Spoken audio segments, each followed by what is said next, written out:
sidla imbuya ngothi sincela izithupha, silala sikhala siphuze izinyembezi uma sivuka, singatsheli muntu, singaxoxi sithula, sinethemba lokuthi ngeke lingangihlupheka kuyodlula, siyojabula, siyotshekedula, siyocula, kukubi nomama egula. Ubaba wasihlalisa phansi wasitshela ukuthi uyagoduka, wathi uyozama impilo engcono kandonga ziyaduma. Kwakunzima ukukumukela lokho, sathula, sabheka nemehlweni naye sambuka. Ngathi ngiyaqala ngiyakhuluma, wathi ngiyakwazi engikwenzayo ndodana, thula. Wabe eqoqa izikhwamana zakhe sukuma, sasisidinda isilile ebheke esangweni eyophuma. Wahamba njalo wayoshona nelanga kabhekanga emuva.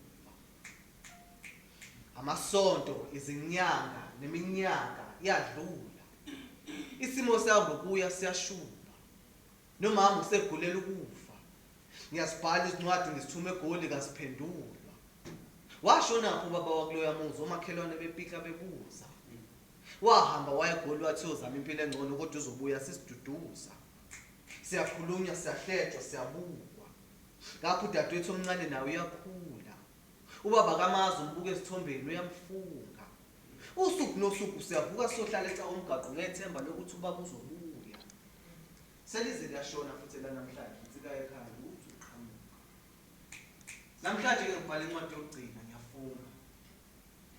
Ndiye baba uMvelase waphunguka. Ngibhala le ncwadi ngithi ngikhumbuze ukuthi washiya umfazi nabantwana ekhaya kaze usakhumbula. Nazo-ke zakamuva, umama sekuze kwamenele ukufa, sesize sambeka endaweni yakhe yokugcina yokuphumula.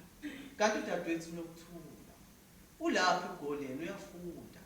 Mina ngisele la umuzi wakho ngiyawunakekela, nemfuyo yakho ngiyayilusa, nethuna kamama mihla yonke ngiyahlakula. Usale imini indodana yakho, mina enhle Mthembu, kasusangikhumbula. La ngisho ngiyivala incwadi ngiyigoqa ngiyithuma, ngiphelezela ngamazwi omkhuleko, umuzi kababa uyavuka ncwadi futhi. Nebali incwadi yakho futhi yafinyelela ezandleni zakhe, shuthi wayifunda, wabe seqala-ke iphendula. Engibhalele ethi ngizobona la hlala khona nomama wami omusha. Ukhulelwe kusho ukuthi umuzi kaMvelase uyakhula, nodadewethu unokuthula. Angishayela ucingo ngathi uzithwele nendoda emthembisa imali yokufunda. Ngahamba ngayo eGoli lapho, ingane ngayifica izozala lapho. Ngudadewethu futhi ungumshana wami, igama lakhe